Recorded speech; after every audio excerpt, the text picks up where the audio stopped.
Ya, saudara, puluhan nelayan bersama sejumlah masyarakat mendatangi kantor pemerintah Kabupaten Aceh Tengah untuk menyampaikan aspirasi mereka terkait dengan pembongkaran alat tangkap cangkul padang dan juga cangkul dede. Ya, para nelayan berharap pembongkaran tersebut ditelaah kembali dengan berbagai pertimbangan serta solusi yang berdampak langsung pada penghasilan dan kesejahteraan keluarga mereka.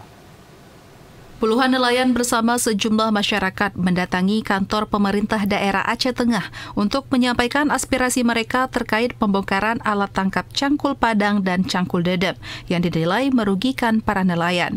Mengingat alat tersebut merupakan satu-satunya sumber mata pencaharian mereka.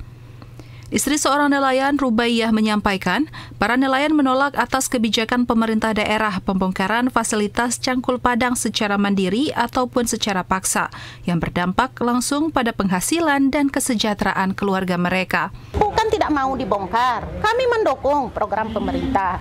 Cuman itu kami satu-satunya usaha kami. Satu-satunya memang itu toh usaha kami, nggak ada yang lain. Dan ini musimnya paceklik, kopi nggak ada yang masak.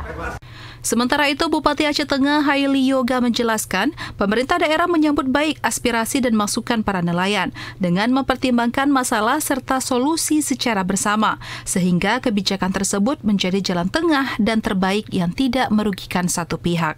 Beberapa masukan yang disampaikan oleh nelayan terkait tentang setelah nanti ditertibkan usaha mereka apa.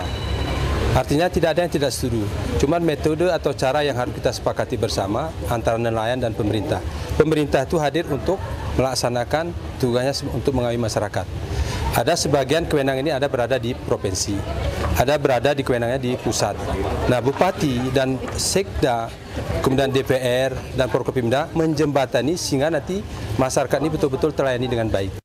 Puluhan nelayan berharap adanya solusi alternatif dari pemerintah daerah, pusat maupun provinsi dengan mempertimbangkan masalah yang terjadi di tengah kondisi dan ekonomi mereka. Dari Takengon, Mutia, TVRI Aceh melaporkan.